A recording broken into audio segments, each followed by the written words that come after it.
Hey, everybody. Welcome back to Monday. It is going to be a huge Monday, and it's going to be a huge week on This Week in Startups because the news keeps coming.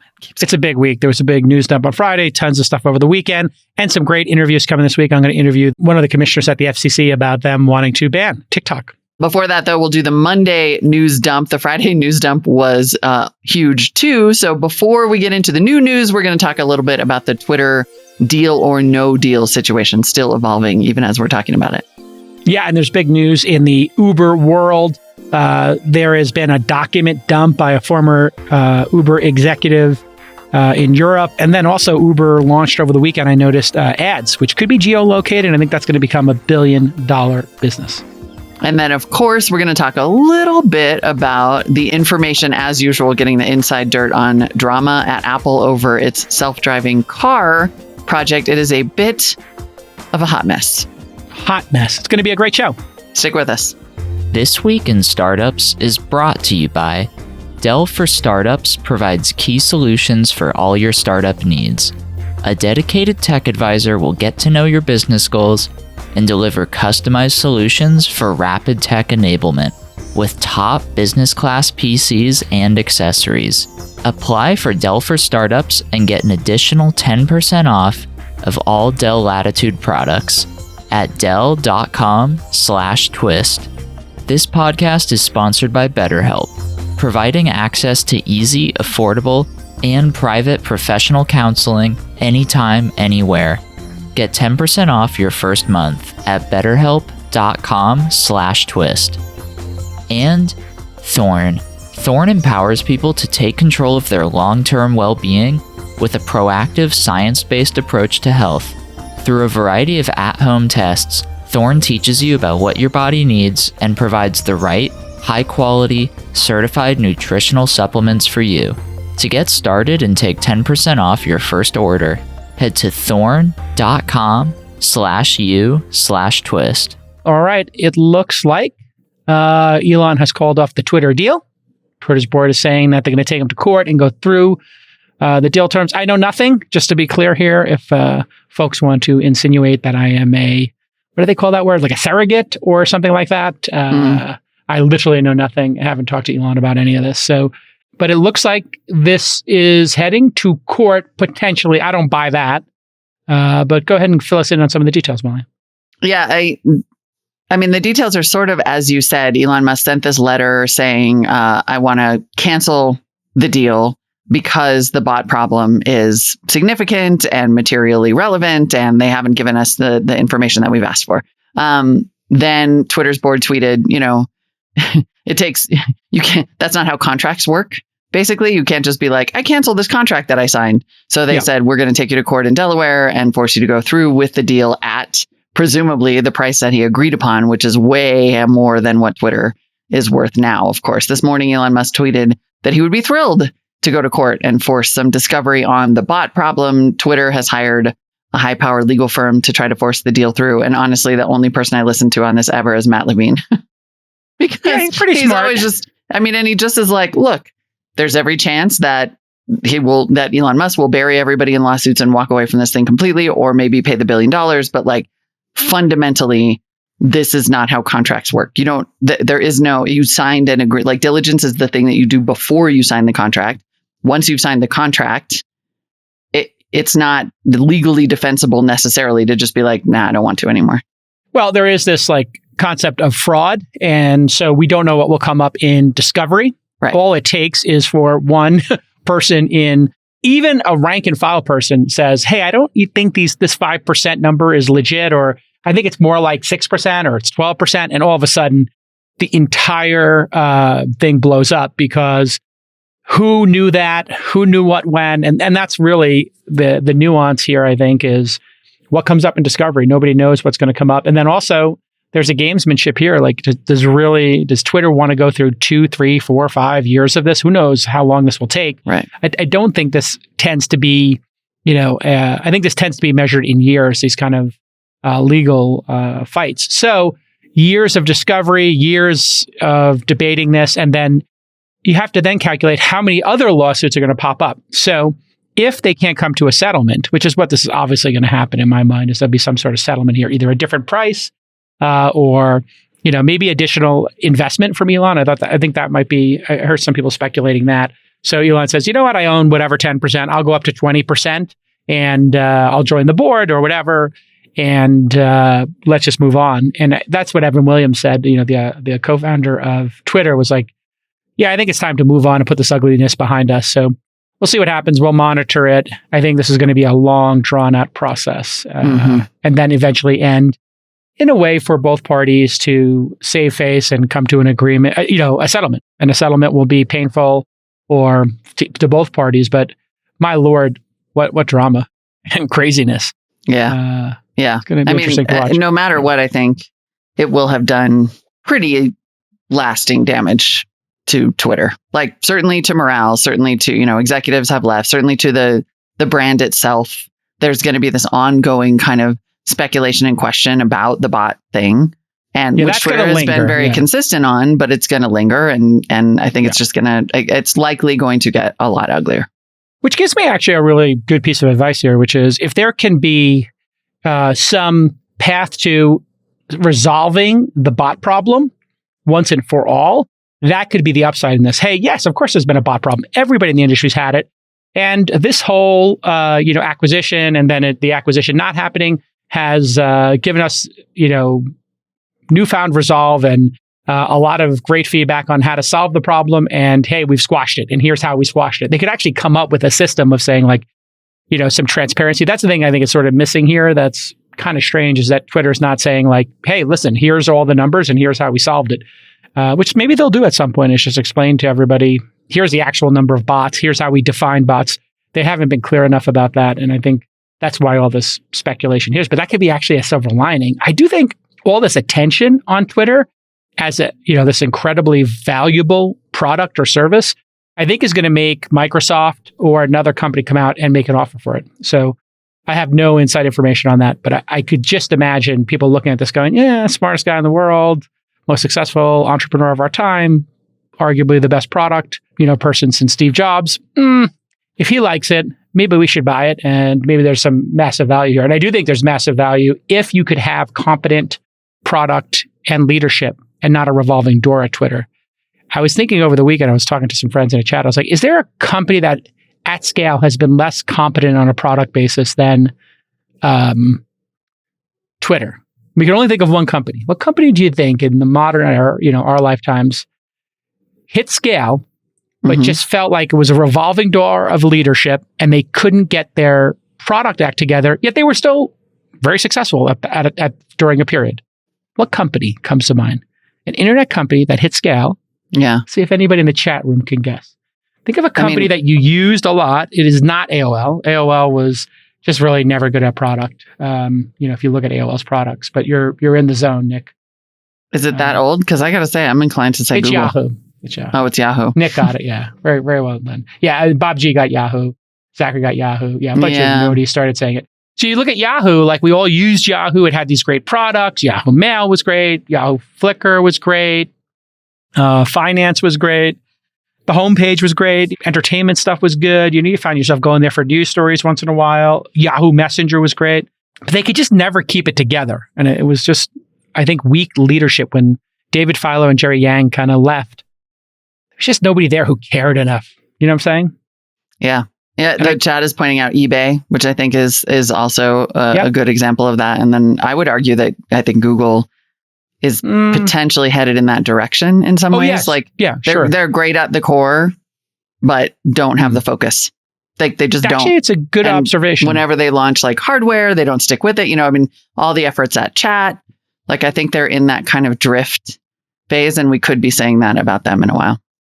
The founders are no longer there on a day-to-day basis, and so they could definitely go that way. And in fact, I was tweeting at Sundar about this whole Nest, which was the greatest camera system you could get for a long time. And then they kept releasing the Nest cameras, but then they said, you have to use Google Home. And Google Home is the worst app ever created in the App Store, literally the worst.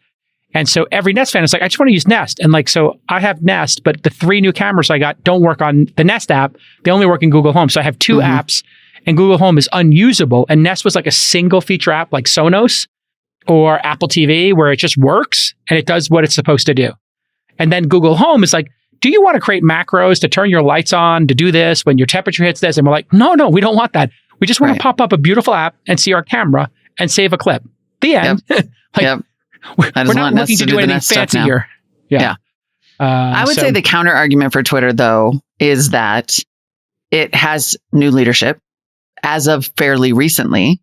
But he's been there for a long time, right? Had been shipping products. Like we had started to see improvement. There was Twitter Spaces, there was Twitter Blue. We had started to see improvement. And I think the counter argument to what you're saying is that actually Elon Musk came in and blew it up and stopped it cold. And whatever momentum that Twitter had been developing from a product perspective was crushed.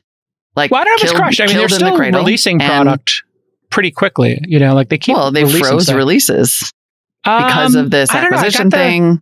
I don't think that's actually true. Morale's terrible. Morale's a problem. It's definitely the most overstaffed and lazy group in Silicon Valley. Everybody knows that. Like, does everybody know that, or does Elon know that? No, basically that existed when Jack ran the place. That was like the criticism of like they can't ship product. They got so many people, like it's bloated, which was what they said about Yahoo as well, by the way. Right, that you'd have to cut it. So that existed long before. So this is on Jack. Well, and then now Jack is gone and better leadership came in. And frankly, I think Elon came in and stomped on it. The better leadership was there for 7 years, right? So Parag was there for 7 or 8 years, I think. He's not like a new guy to the, and leader there. He's kind of the old regime. But, to your point of like, they were supposed to stop releasing stuff. We just got code tweets and communities. So true. They're still releasing stuff. So maybe they're releasing stuff that was on a pre-approved timeline or something. Yeah. So it's hard to know, but they did increase product velocity. Twitter Blue was a miss. Communities, I think, is going to be a hit.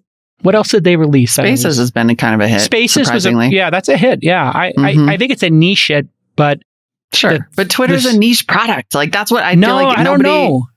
I don't know. I think it's on the cusp of being bigger than niche. 100 million people is not niche. Like 20 million would be niche.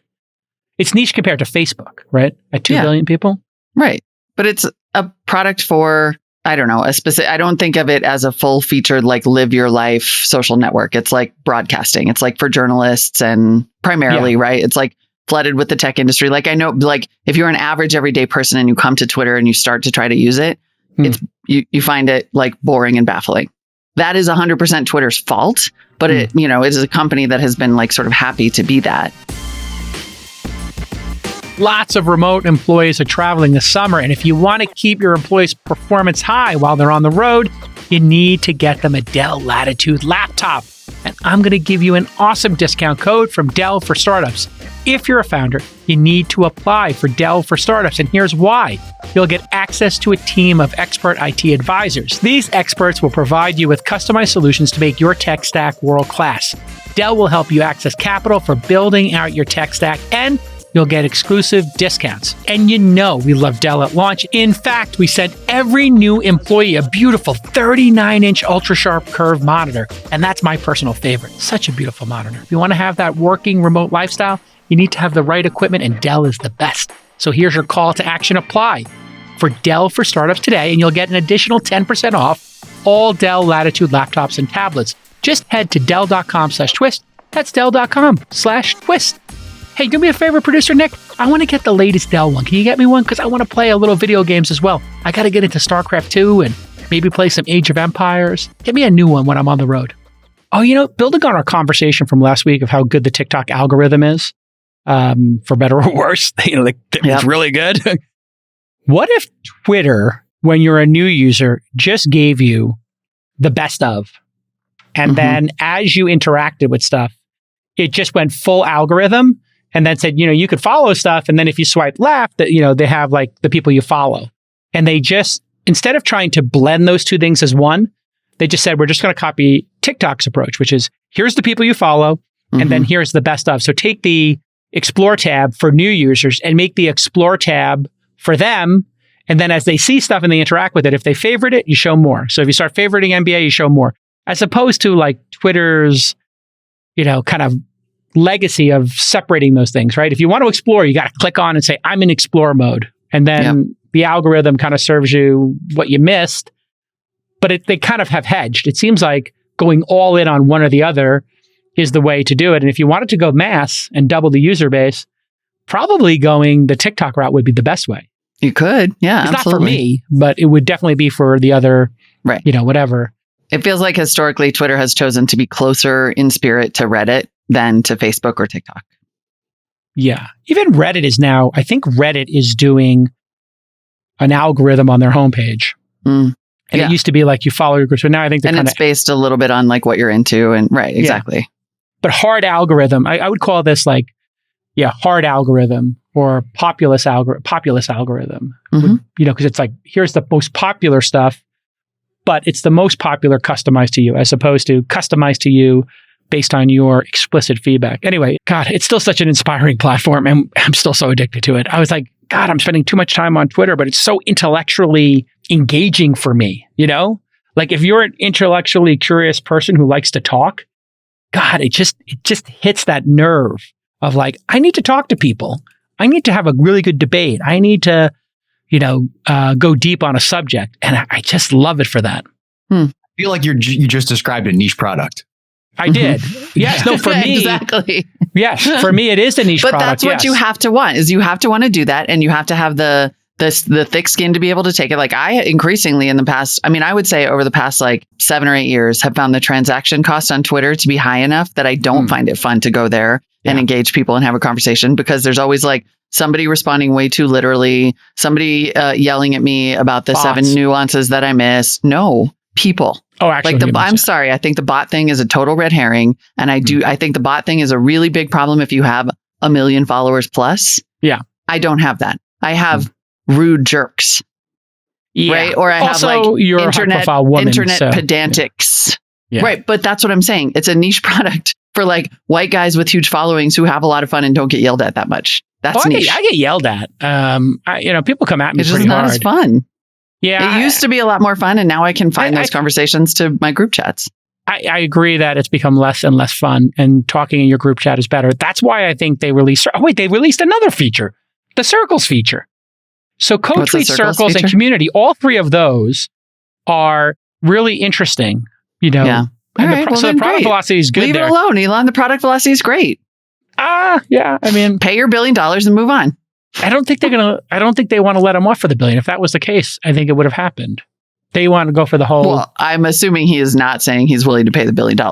Yeah, well, come on. Yeah, it's not like he sent a letter that was like, I don't think this deal is good for either of us. Let's break up. Here's the $1 billion. Yeah. We'll see. Who knows what's happening in behind closed doors? The one of the problems here is like, if you're Twitter's board rather, like, what do you do in a situation like this? You have to fight for getting the best price, but you also have to look at the downside of a protracted legal battle. And then, it's pretty obvious to anybody who's close to Twitter or who knows people there that it's completely mismanaged and that like the stuff that's going to come out is not going to be pleasant, to say the least. Like there is, I'm not going to lie. There's like a tiny part of me though, that just, I would be like, I would watch Twitter go bankrupt. I would watch Twitter bankrupt itself, just trying to hold this guy accountable and just being like, fine, let's go. Here's it's not everything. Gonna happen. Yeah. They won't. It'll be a settlement. It'll probably take, my guess is, I have no inside information. I'm just handicapping based on what I've seen in the industry is 6 to 9 months from now, there's some easy settlement. The market comes back, the stock price goes up. So the delta between the current stock price and the sale price gets narrowed. The company does better, et cetera, et cetera. The power move would be for Twitter to get permission to do layoffs and stuff like that to make the business even stronger, right? So if the business looked stronger, and the only way the business can look stronger is by cutting a third of the staff, that's what Yahoo needed to do for a long time. And it took the private equity folks to be able to do that. And now a word from our sponsor, BetterHelp. Hey, listen, we all know the startup grind can be really overwhelming, and a ton of people in our industry are dealing with burnout. And some, you might not even know they're dealing with burnout. They hide it, right? But you know the symptoms: fatigue, lack of motivation, maybe some irritability on the margins, all of those things, right? And we associate burnout with work. But that's not the only cause. You ever try to raise kids while running a startup? Trust me, not easy. And you might have personal life. You might have things from your childhood. There's a lot of things that you may have on your mind that are keeping you from being your best self and running your company at the level you want. So BetterHelp Online Therapy wants to remind you to prioritize yourself. And talking with someone can help you figure out what's causing stress in your life. Obviously, you know this, but you haven't prioritized it. So go ahead and prioritize it. And understand that BetterHelp is customized online therapy. It offers video, phone, and even live chat sessions with your therapist. You don't have to see anyone on camera if you don't want to. It is much more affordable than in-person therapy, and you can be matched with a therapist in under 48 hours. And you can do it on your schedule, and you can do it remote, all that good stuff. So Twist listeners can get 10% off their first month at betterhelp.com/twist. That's betterhelp.com/TWIST. Go ahead and take care of yourself, okay? All right, let's talk about another one of your favorite companies. Which one is this? Oh, Uber. And this bananas Uber story. It's not, I don't know. I don't even know if it's that bananas. It sort of feels like another version of things that everybody knew at the time. But The Guardian obtained over 124,000 leaked internal documents from Uber's global expansion phase under Travis Kalanick. There were some pretty interesting findings. The leaks covered this period between 2013 and 2017 when it was like go hard, grow everywhere. Mm-hmm. It includes more than 83,000 emails, iMessages, WhatsApp messages, covers over 40 countries, and they're going to go full kind of Facebook whistleblower on it. All these publications, including the Washington Post and the BBC, are going to publish all these reports under the Uber files. I liked it when it was the Facebook files. Like, where are these documents from? Do they say? This morning, this guy came out, Mark McGann, who was Uber's former head of European expansion, and revealed that he leaked the documents. He said he's a whistleblower, and then he quit in 2016 over Uber's culture. He thought his family might be at risk because of the backlash against Uber. And then now he said he wants to make amends because he thinks they sold drivers and consumers a lie. Okay.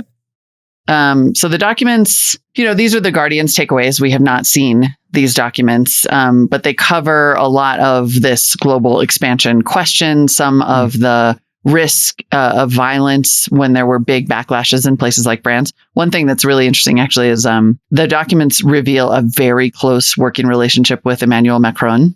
Yeah. Which is kind of interesting that he was really president at the time, or? No, he was the chief economic... right. Economy minister. Economy. Yeah. Allowed Uber frequent and direct access to him and his staff. He was texting with Kalanick a lot. Apparently, he seems to have gone to extraordinary lengths to help Uber.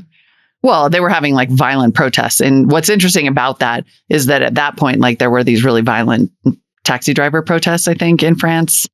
I kind of remember scenes of people like kicking doors and it was intense protesting, but I don't think anybody got beaten or murdered or anything. I think it was like banging on cars and blocking intersection type violence. Yeah, I don't remember. Described as violence. Yeah. Okay. No, I don't think I would remember, obviously I was tracking all this stuff as an early investor. I don't remember any of those protests ever becoming like people were beaten up. They were intense, but there wasn't like a shooting at a thing or a person beat up or anything like that. Because I do remember Uber also had this issue outside their offices. There was some pretty intense, in San Francisco here on Market Street, there were pretty intense protests, right? Because people would send it to me like, oh my God, look what's going on outside the Uber office. But it wasn't people being beat up kind of thing that I remember. I don't know. I'll look. Taxi drivers, let's see, in 2015 set fire to vehicles and blocked major roads. Yeah. That I remember. I didn't remember the fire. I remember blocking roads, but I don't remember setting a car on fire. Wow. 2 of them. Angry taxi driver. Somebody was dragged from his van. An Uber driver was dragged from his van in France. Oh, how terrible. And then they slashed his tires, smashed his window, and set it on fire. Ah, okay. That was probably the peak of it. Yeah, that would be violent. Yes. Attacking a driver would be, and pulling them out of the car is very violent. And then what these documents suggest is that there were texts saying, in which Travis Kalanick said, I think it's worth it about this violence. Violence guarantees success. And these guys must be resisted, agreed that the right place and time must be thought out. He, of course, has responded since his camp and said, we would never condone violence against our own drivers. Nobody would ever condone it. I mean, it's obvious they were probably thinking strategically, if the cab drivers are going to beat up the Uber drivers, that is, unacceptable and probably a good PR angle, right, to work if you're trying to say, hey, please don't beat up drivers. And like in defense of our drivers, please don't slash their tires. Yeah, I can understand that. Let's see. The current head of Uber Eats appeared to throw Travis under the bus a little bit, saying, I regret some of the tactics used to get regulatory reform for ride sharing in the early days. Looking back, he said, I was young and inexperienced and too often took direction from superiors with questionable ethics. And I guess Doris come out and said, hey, listen, we're not going to make excuses for these things. And, it's not our present values, which I think, you look at, I look back at those go-go days. I didn't have an operational role at the company. And my role was to say like, hey, are we, when I would talk to management or, which was, like maybe every month or two, I would talk to Travis or, Emil or whoever, just to, be a sounding board or something. It wasn't, I don't want to overstate my influence, obviously, especially in the later days. But, they went very aggressively to go into markets where they were told they weren't allowed. And so if you want to change the world and, you want to have Airbnbs or ride sharing and people are debating it and you've got the forces of the cab company against you. And, there were some gnarly forces on the other side of this. It was basically a battle for should people be allowed to do ride sharing. That's what this all comes down to is, the protectionist cab lobbies versus, a new way to do it that's cheaper and better. And, obviously there's a lot at stake and there's a lot at stake. I think it was, it was obviously full court. I think it is clear that the tactics were aggressive. Like we should not pretend that they weren't aggressive and that it did in fact end up, it resulted in Uber drivers being beaten up by taxi drivers.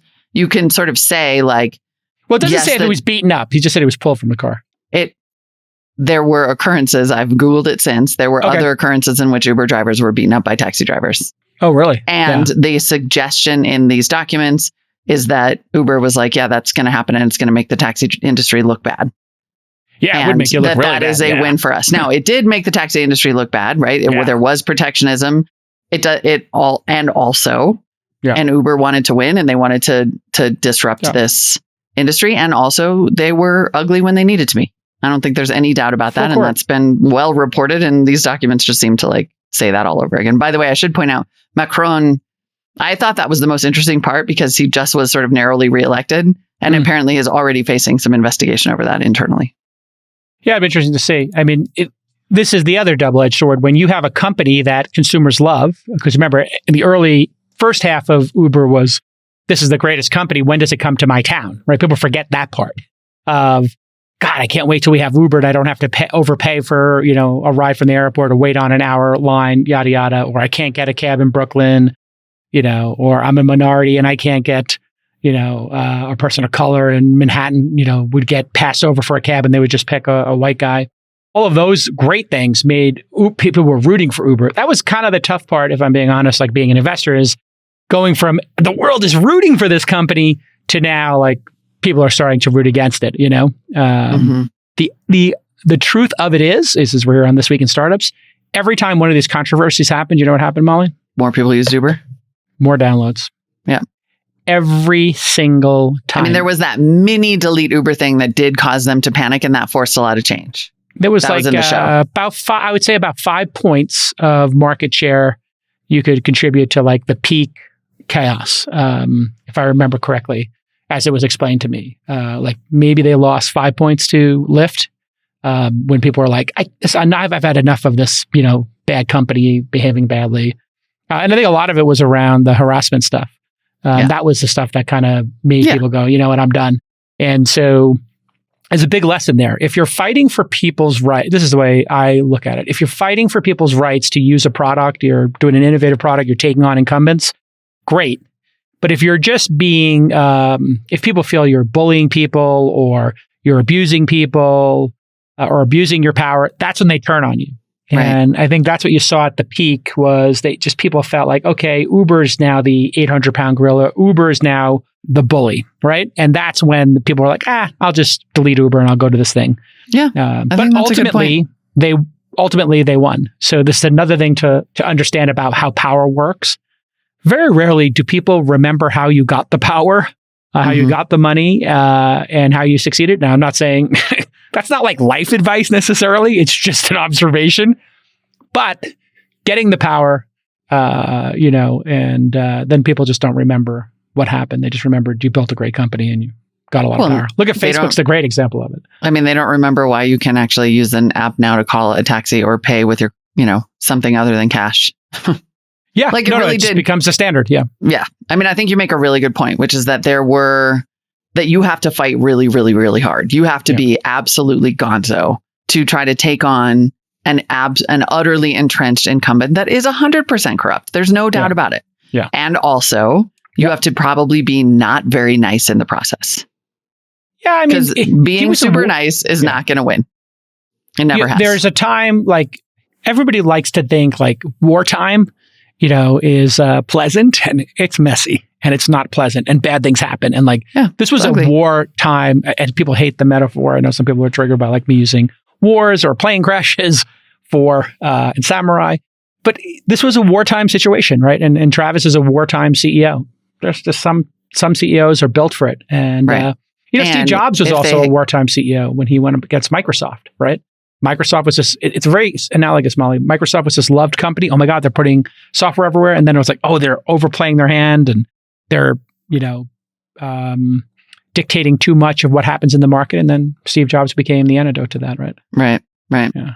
Yeah. And I suppose it's unfortunate that it might have to follow that you then have a sort of you've got this kind of gonzo wartime situation and then you end up with a toxic work environment. I don't know if those things have to go hand in hand, but they did. And I think that is what did more damage to Uber's reputation, probably even than and it was also, that was, the Me Too era at the same time. And if you were to look at Google and the amount of complaints at Google, I can guarantee you, just based on what I know, that Google's early years compared to like Uber's worst moment would be not comparable. There was just also a cultural moment at that time, right? And a great cultural moment of accountability. So, yeah. Listen, dealing with your personal health and wellness, it can be daunting. You're probably being bombarded by ads and blog posts. You have no idea where to start. And that's why Thorne created a care system that's personalized, preventative, and holistic while still being science-based. And if you're a high-performing founder or operator, you need to make sure you take care of your health. And listen, I was out of shape for a long time.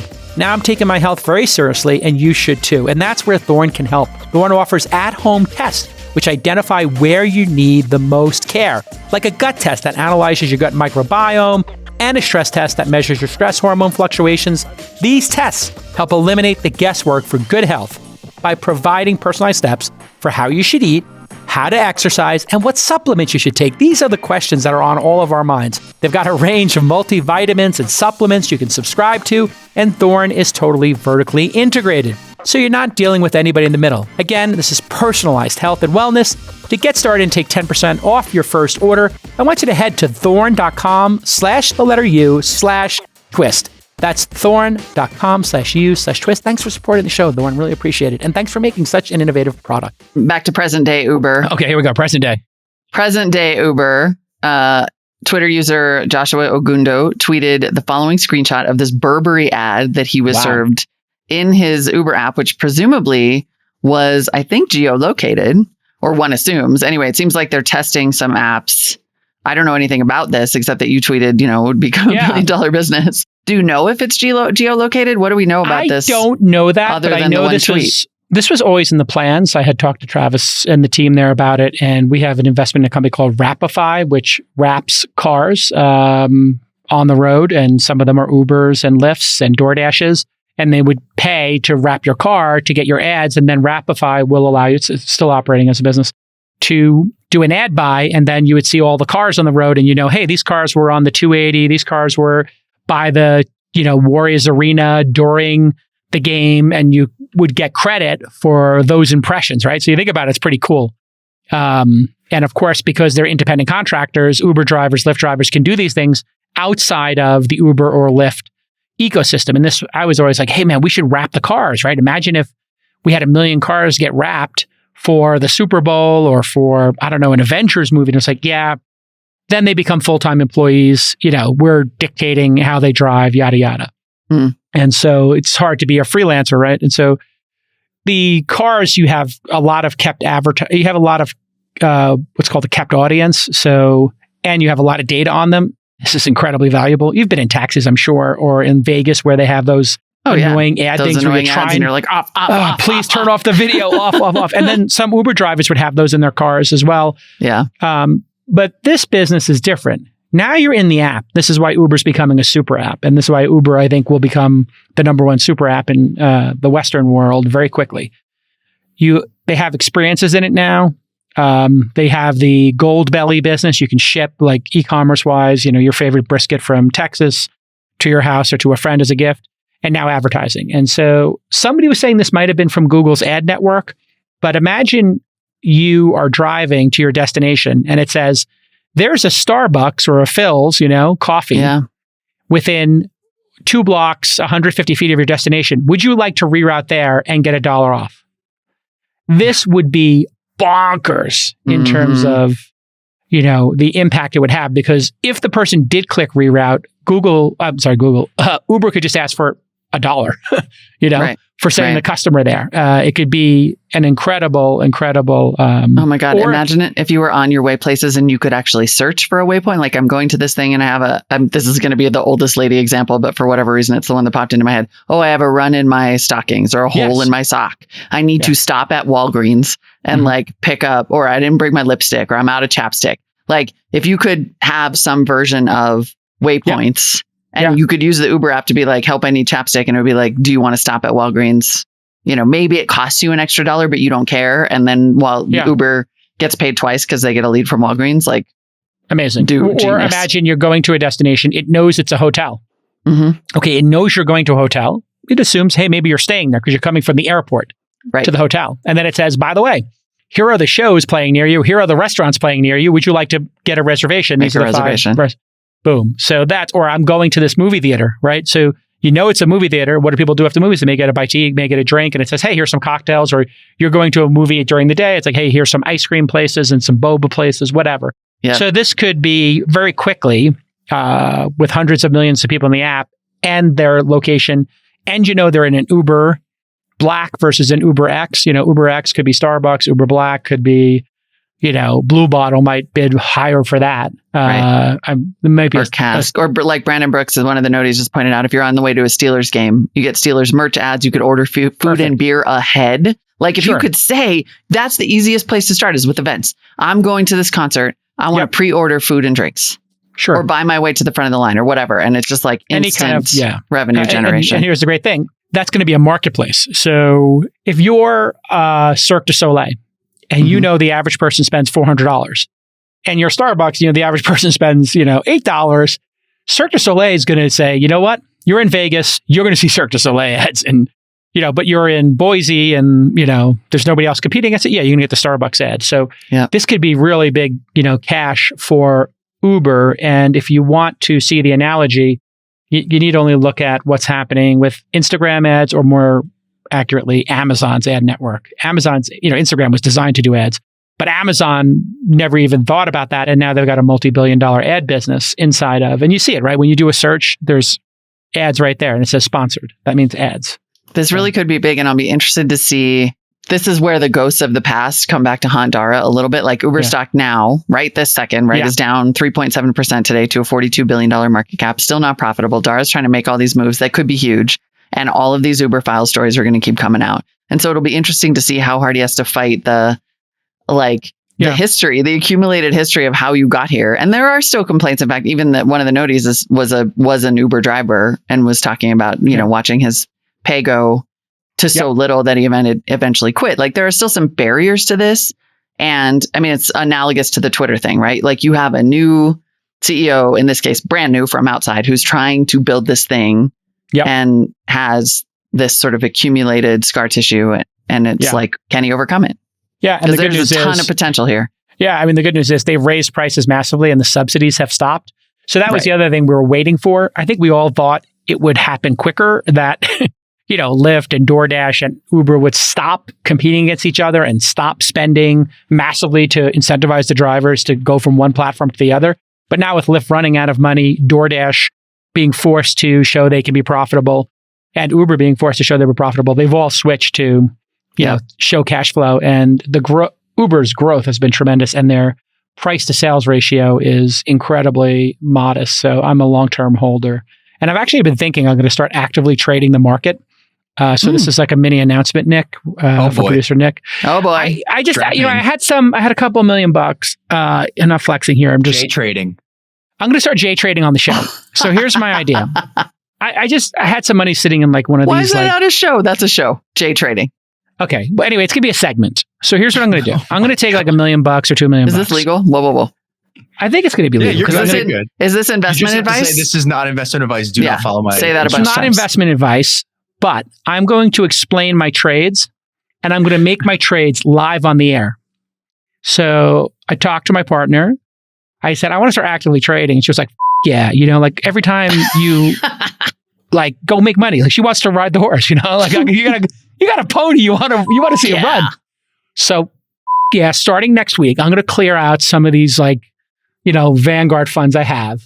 I'm going to do it live.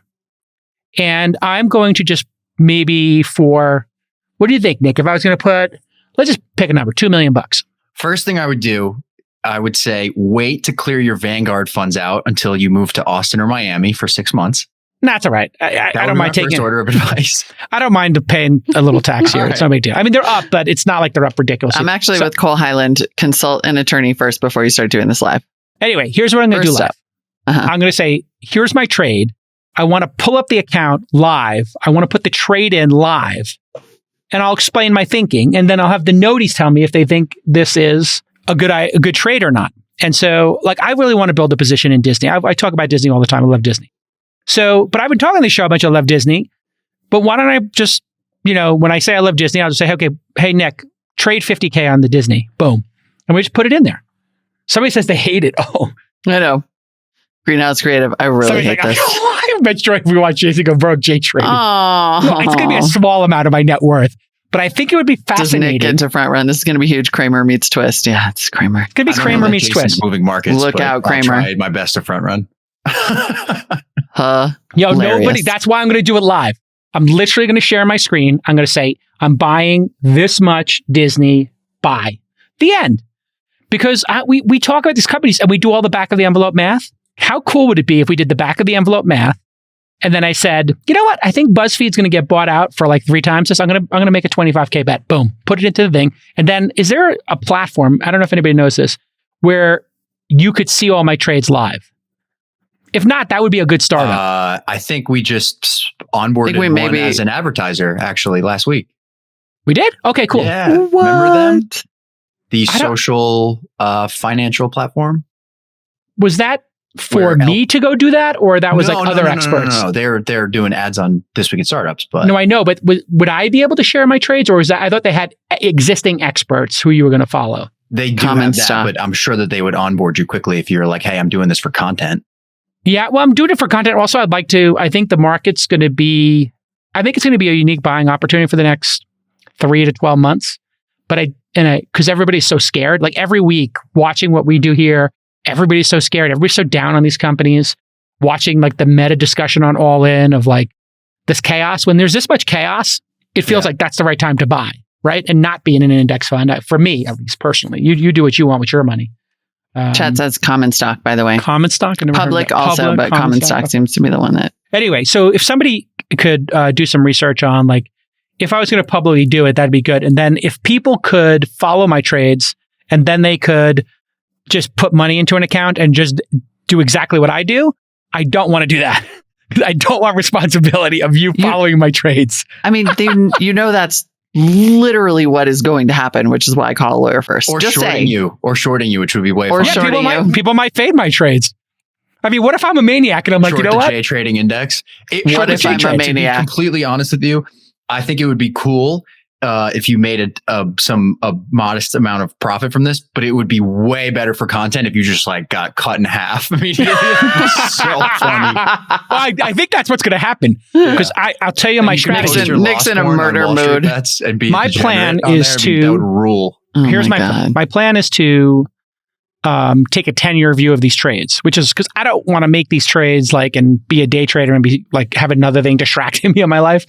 I just think it's a unique time to buy something and hold it for 10 years. So I was actually looking at SPACs. So I was thinking about doing like a JCal SPAC pack. Oh boy. Because I think there's a couple of the SPAC companies. Like, listen, we were private investors in Desktop Metal. I still believe in that company. Joby, I always wanted to be an investor in Joby. So I think there's some of them that, you could actually trade in the, I don't want to say short term, but some of them would be long trades like Desktop Metal and Joby. And some of them would be maybe short trades like Peloton and BuzzFeed, which I think will be buyout candidates. If they're buyout candidates, you may get a quick 20, 30% lift when they get bought out. All right. I don't give financial advice. Coming on this thing live and saying that you are interested in buying up some SPACs and Peloton and BuzzFeed is the most contrarian thing you've ever said in your life. That is insane. It might be. Like literally Stanhope the Noti was like, are you high right now? I'm a little high, yeah. I'm saying. This is unbelievable. I put a little Bailey's in my cold brew. I'm high on cold brew. This is a hell of a Monday. You're an idiot, but that rocks. Yeah, you should do that. There we go. The creativity flow. That's what's happening. Exactly. That's what happens when I spend too much time in the mountains. Text like blink if you're okay. That's true. The air is pretty thin. The air is thin. No, I've been up here for a week. I'm good. All right, let's talk about, but anyway, so congratulations to the Uber team over there. I think, I don't want to give projections, but I think the stock is going to triple in the next 5 years. So that's why I'm holding. I may actually buy more Uber and Robinhood. Those are two stocks I think are severely undervalued. So I might double down on existing positions again, Yeah. So who knows? Live. Okay. And I'll do it live. I'll do it live. What we need is a stinger for like a live, like a live trade. We got to come up with like a CNBC, like JCal's making a live trade. And so whenever I said, you know what, trade me 50K on that, it does that like sound. Mm-hmm. And then you see Nick trading and the trade gets put in and we do like a trading, old-timey trading sound. Lawyer. Right, can a lawyer tell me if what I've described today will get me in trouble or not? If I trade live on the air, or do I have to say, I'm about to do this trade, I'm going to do it at, when the market closes today, I'm going to put the order in. What would be like just the most financial hygiene, most hygienic financially, and just in fairness? Because I also want to be fair to people. Like I don't want to say I did this and then pump it. So if I was doing it live, that wouldn't be a pump, right? It would just be like you're watching me trade it live. Yeah, I don't know. Yeah, just don't use a big green hammer. That signifies a pump. No, I'm going to literally expand my thinking and then click the buy button live on air. Yeah, I know. Cole Highland, who is really Cole Highland, who's the most nervous about this, said you can trade live on the air. I mean, this is not legal advice either. Dave Portnoy did it on Twitter Live. Yes, that's... You need disclaimers legally. Yes. Probably in text. Like we'd need it on the bottom of the screen that would be like, this is not investment advice. Don't be an idiot. What do you think, Molly? You think it'd be funny to do? I'm terrified right now, but sure. It would definitely be funny. It would be unequivocally funny. It is unequivocally hilarious, and I will happily watch you do this with your money. What if you get in for the trade? What if I do $2 million and you do 20,000? You just shadow each trade. You fade each trade. I was going to be like, and I do $2. That's how I bet. You put $20. Put 20K, and you can afford 20, and then you just follow them. I'm just imagining you like, this is a long way from aping into BuzzFeed today, everybody. Exactly. Here we go. We're aping into BuzzFeed. No. The next thing you know. What?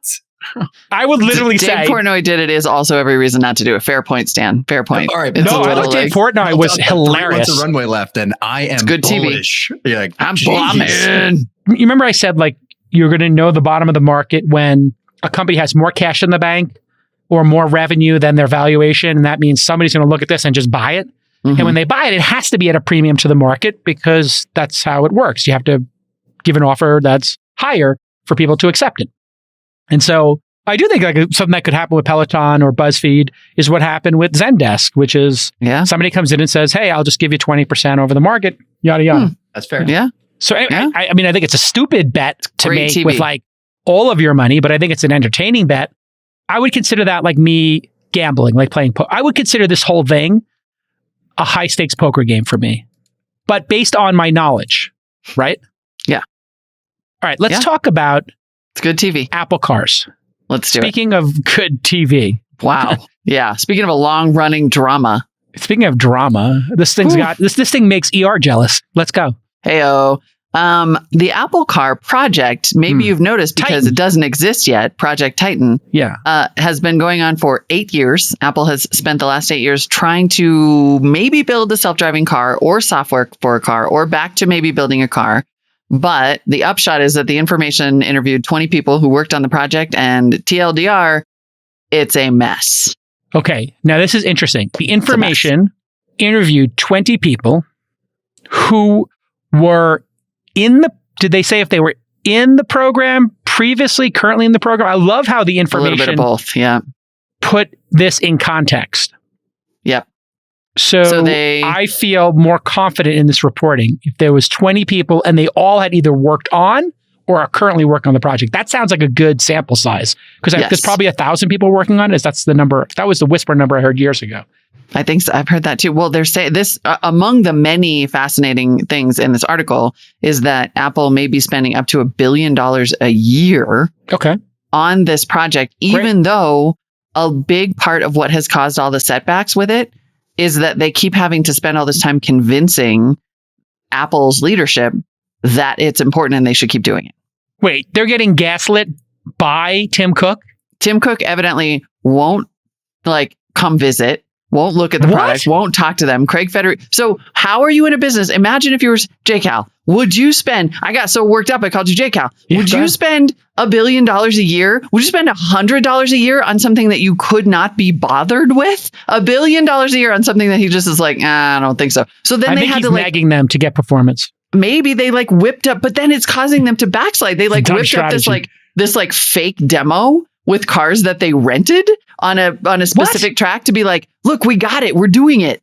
Wait, so that was the thing I thought was really interesting about this is that they made a video, a highly produced video with drone shots and everything that is to impress Tim Cook and management. That's interesting in and of itself. Do you know what this reminds me of is, remember Bezos inside of Amazon would have them write the press release in order to kind of get an idea of hey, here's what we're going to tell the press. And then here's the FAQ for the customers, right? That was a way to say, hey, what is the finished product going to look like? How do we defend its existence in the world? How do we market it? And obviously, Apple has been known to make commercials. So I'm wondering if these are kind of like the commercials or what would be the demo at the keynote, right? So it sounds to me like a keynote video or videos for a commercial. And sometimes they put the commercials in the keynotes. That's actually kind of a brilliant thing on the side of, hey, if you want to make this thing, give us our updates in the way we would tell our most passionate customers during a keynote. So that's kind of slick. But the fact that the cars, because also in the reporting this was 40 miles of road through Montana, which, by the way, the people in Montana are driving drunk and with their foot out the window and a shotgun in their hand. That's not a difficult task to ride a road in Montana. I've driven those roads. This is my home state. I'm just saying, Molly, am I directionally correct? In your childhood, did you ever see anybody with a foot out the window driving? Did we ever pick up a 6-pack for the road? And yes. Yeah. Okay. Maybe. Fine. Maybe. Okay. However, it's not an insult. It's just you have very straight, long roads that are perfect with no potholes on them. Well, that's apparently one of the big complaints, actually, about the insiders interviewed here in this story, is that, no pun intended, because it was an Apple insider too, is that they're what they keep doing is proving over and over that they can do a super specific track that's easy. And then they did this big demo in Montana, and then they used these prototyped vehicles and created this drone video. And then it came back to San Francisco, and the cars were running into the curb and weaving in and out of the lanes, which, to be fair, is also everything that happens in San Francisco driving. Yeah. But okay. So in Montana, have you ever seen anybody sit on their window and drive the steering wheel with their foot? Yes. That's how in San hard Francisco? it is. Yes. No, not San Francisco. That happens in San Francisco too. They actually just drive. They just climb onto the top of their hood. On the curb. And then they drive on back top in. of the hood. Cars drive straight by default. That's how cars work. You get no credit for driving straight. Okay? This is such a weird, spicy Monday show. Anyway, it's been back and forth, right? They've decided if it's going to be a physical car. At one point it was going to be software. Now they're back. Now they keep testing it. But it seems like fundamentally the biggest problem is that upper management is not behind this. And I mean, honestly, when they announced this for years, I was like, they're not going to build a car. And I'm still not sure they're going to, despite all of this money. Like, is this pot committed at this point, Jason? When you have $200 billion in cash and then it just keeps coming in, you keep buying back your stock, and you don't know what to do with your money, and you build like a $5 billion campus, that makes no sense in the world when you have, more efficient campuses you could move into or make. Like, they have so much funny money.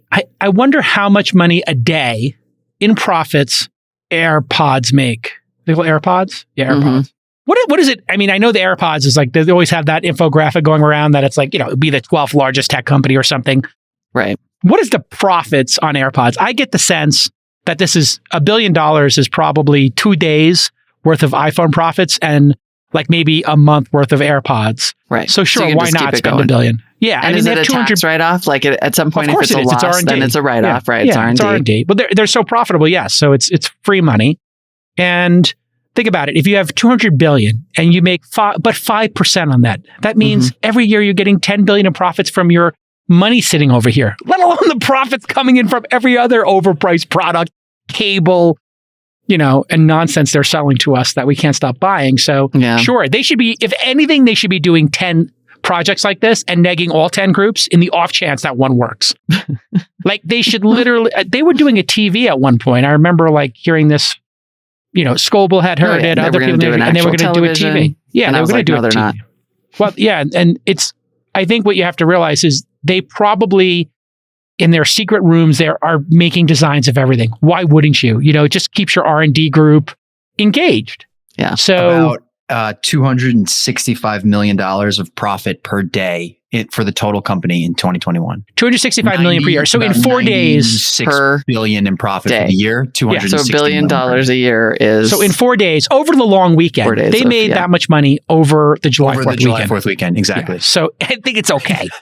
I mean, it is insane to neg those people, but maybe this is like Tim Cook's thing where he's like, you guys keep working harder, but I'm not coming out there until you guys can, impress me with something. It would be so dope. And your drone video's not cutting it. Can I give a quick shout out to the production company that produced that drone video and probably squeezed Apple for like a 5x premium on whatever they charge? Oh my God. They're not even looking at that though. Forget it. Yeah. Shout out to those people. Apple makes these videos. I'm sure they have an in-house production team that does those videos because they don't want to have somebody leak it. Probably. They must have knowing Apple, I'm sure they do. How many video editors, can somebody leak this information to me? How many video editors, people in their production department, do they have at Apple? That might be 500 people. It probably is, yeah. Yeah. That's actually a great point. I never thought about that before. They definitely don't outsource it because they don't want any leaks. No chance. They will let you make ads after the product's out, right? They're famous for giving money to ad agencies, but yeah, internally, there must be people who are, there's your next job, Nick. If you, can you imagine what they would pay Nick to work there, producer Nick? But yeah, Nick, I think. Don't you dare. Don't you do it, Nick. That would be a really crummy job though, because you get to see all this cool stuff, make these videos, and then they burn the tapes. They just delete it all, right? It's just like you have to go work inside of a private room where you don't have access to any of the files. And, they scan you when you leave the campus that you're not stealing any videos. Yeah. Okay. All right. Well, They would never hire me. They'd be like, your uncle was the guy who lied about the iPad and caused a complete... Oh, yeah, right. You're changing your last name. They would do your last name and be like, oh, nope. Hard no. You have to change your last name. Callan. My name is Nick Callan. It's Callan. My name is Nick Turchi. Now. Nicholas Turchi. Yeah. All right, everybody. What a great show. We got a scamper. What a great show. There is so much more. There's so much more interesting news and conversations. We're like backed up on them, but more keeps coming. So it's going to be a big week ahead. Big week ahead. Yeah, there's a lot of Twitter threads over the weekend I want to chime in on. Join us in the Twitter community. That's where you can talk to us. I think there's 1,700 of us there now or so. And we talk about the show before the show shows up. Thanks to all the noties. Thanks to the 250 people watching live. And you can join us live every day, youtube.com/thisweekend. And we just chat. You get about, I would say, 20 to 50% more show if you come to the YouTube channel. And if you give a super chat, we're going to give those all to charity. I think I'm going to give those to Little Steven's, Silvio's charity, Nick, where he's teaching kids how to play music in disadvantaged neighborhoods in Jersey. So I think that's kind of a cool one. All right, everybody, we'll see you tomorrow. Follow at Mollywood, follow at Jason. We'll see you back here tomorrow. Don't forget to join us on the Discord, thisweekinstartups.com/Discord, and you can keep chatting even when the show's not live. Correct. Absolutely. All right. We'll see you all tomorrow. Bye. Bye-bye.